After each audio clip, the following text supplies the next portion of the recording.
ఇటాల దొనబండ క్వారీలో మృతి చెందినటువంటి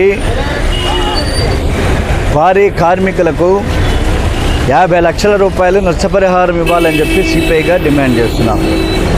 మైనింగ్ శాఖకు చిత్తశుద్ధి ఉంటే, ఈ ప్రభుత్వానికి చిత్తశుద్ధి ఉంటే క్వారీల హద్దులను ప్రకటించమని చెప్పేసి డిమాండ్ చేస్తున్నాం.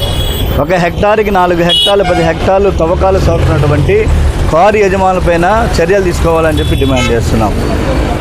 ఈ ప్రమాదానికి కారణమై 3 చనిపోవడానికి కారణమైనటువంటి ఎటువంటి సేఫ్టీ మెథడ్స్ లేకుండా గ్లౌజెస్ కానీ హెల్మెట్స్ కానీ నాసిరకం జెల్టన్ స్టిక్స్ వాడటం వల్ల ప్రమాదం జరిగిందనేటువంటిది వాస్తవం.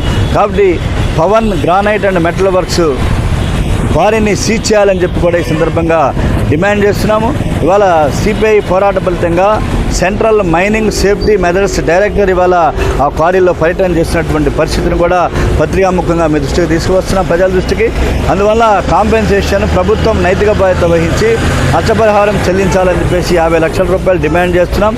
ఇంత ప్రమాదం జరిగితే శాసనసభ్యులు కానీ ఎంపీలు కానీ రాష్ట్ర ప్రభుత్వం కానీ స్పందించినటువంటి పరిస్థితి లేదు. ప్రభుత్వానికి నైతిక బాధ్యత లేదు. కాబట్టి మదనపల్లి రికార్డులు తగలబడితే సిబిసిఐడి దర్యాప్తు చేసాడు రాష్ట్ర ముఖ్యమంత్రి గారు. మరి ఇక్కడ ఆల్ట్రాటెక్ నుంచి పరిటాల దగ్గర నుంచి రామ్కో దగ్గర నుంచి అనేక ప్రమాదాలు జరిగి వీటీపీఎస్ దగ్గర నుంచి కూలింగ్ కెనాల్లో ఒక బాలుడు సిద్ధార్థ నాయక్ చనిపోతే ఈ ప్రభుత్వం ఎందుకు స్పందించటల్లా? మానవీయ కోణం నుంచి ఎందుకు ఆలోచించటల్లా? ఈ ప్రభుత్వానికి బాధ్యత లేదా అని చెప్పేసి నేను అడుగుతున్నా. కాబట్టి ఖచ్చితంగా పారిశ్రామిక కాలుష్యం ఎక్కడైతే ఉన్నదో వాళ్ళ విజయవాడ, కొండపల్లి, ఇబ్రహీంపట్నంలో 4000 పరిశ్రమలు, స్మాల్ స్కేల్ ఇండస్ట్రీస్ ఉన్నాయి, భారీ తరహా పరిశ్రమలు ఉన్నాయి. కానీ వాళ్ళ ఇబ్రహీంపట్నం ప్రజలు కానీ కొండపల్లి ప్రజలు కానీ వీటీపీఎస్ నుంచి వెలువడేటువంటి కాలుష్యం ఏరియాలో బూడిదతో సహజీవనం చేస్తున్నారు. కాబట్టి దీనికి పరిష్కార మార్గం లేదా అని చెప్పేసి నేను అడుగుతున్నా.